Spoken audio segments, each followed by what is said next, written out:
Wu-Tang is in the building, baby!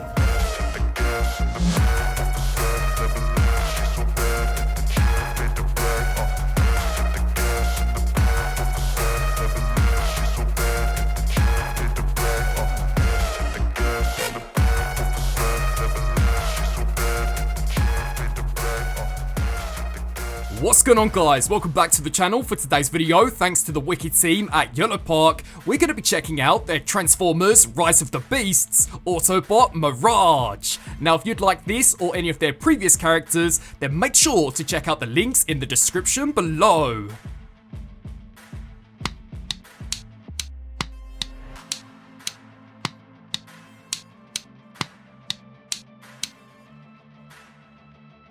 Duplicating his way onto the battlefield, here is Mirage, now fully assembled into his robot mode and looking to be a great translation from how he appeared in the movie. The design is lean, clean and looking mean, and I really do think is one of the biggest reasons as to why unfortunately the Studio Series version was left with a pretty big ass backpack. As we check out the details, the face sculpt looks bang on and is arguably one of the more interesting from the Rise of the Beast lineup. I like that.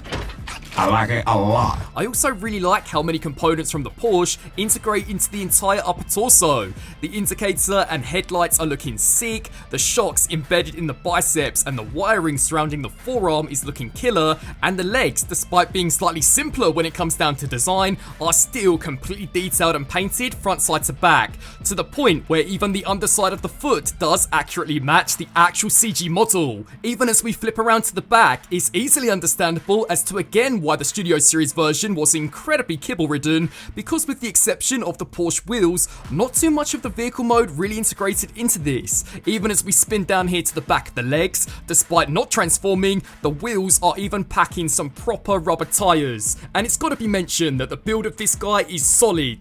Unlike some of their earlier entries, all of the joints feel incredibly tough, and there's a decent amount of diecast scattered throughout the entire robot mode, making him almost comparable to an actual 3.0 MDLX release, and by far one of the more enjoyable entries to mess around with.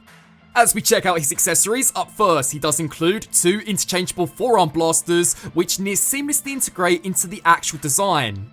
Next up is one magnetic Autobot insignia, which is what you guys will use in order to activate both the LEDs in the head and the cannons. To then match the previously released Transformers 5 Optimus Prime, this guy also includes the newly redesigned display base, which visually looks so much better in comparison to the ones included with their original G1 characters.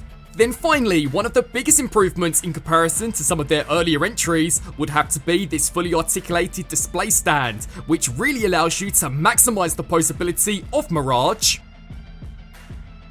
Now, sliding into this guy's articulation, Mirage is a cool dude, so let's see if he can pull some cool moves. Their head can look up, down, tilt side to side, be spun left to right. These shoulders are ball jointed, so will kick forwards and backwards. You can then make use out of the inbuilt butterfly joint. The headlight can kick upwards, allowing for a pretty decent range going out to the side. The bicep can spin all the way around. The elbow can bend way past 90. The wrist is ball jointed, and the fingers are surprisingly articulated at 3 distinctive points. Autobots, roll out! The only part of the articulation which I really do think is kind of underwhelming for a non-transforming Transformer would have to be that chest crunch, but at least from the back it does look kind of cool. It can then crunch side to side, the waist can be spun all the way around, and check this out guys, this is a detail that can only be seen on the inside of a Porsche, and this has no issues in spinning all the way around, which I thought was a sweet attention to detail. The hips, much like their previous releases, can also be extended, allowing this guy no issues in totally pulling off the splits. The knee can bend way past 90 by making use out of this supreme double joint, which really allows you to get him into some super dynamic poses. The foot can kick forwards and backwards and can also crunch side to side in both directions. It can even be spun all the way around, and then finally the front part of the foot can kick upwards,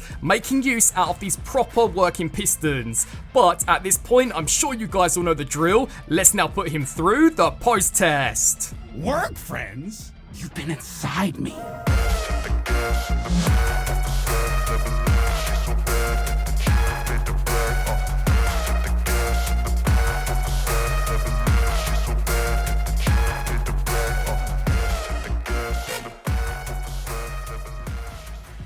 Now, firing through some robot mode size comparisons, on the right hand side we have the Transformers Studio Series Deluxe Class Mirage, and it really isn't until you begin to compare it against something such as this that you really realise just how compromised the design was. I really am hoping that in the near future we can see a product release that has a robot mode that is just as good as this guy, that can also transform into a vehicle mode which looks as good as the Studio Series version. For a general size comparison, we have the Studio Series Voyager class Optimus Prime, the regular AMK Bumblebee. For those curious as to whether or not the AMK Pro products would scale decently stacked up against the MPM line, I definitely think so. And to then fly through the rest of the Rise of the Beast lineup, next up is Cheetor, Rhinox, Optimus Primal, the main man and the leader of the Autobots himself, Optimus Prime, which, if rumours are true, we can also expect an AMK Pro makeover for in the near future. The big bad leader of the Terracons, Scourge. Then finally, their more recent AMK Pro Transformers 5 Optimus Prime.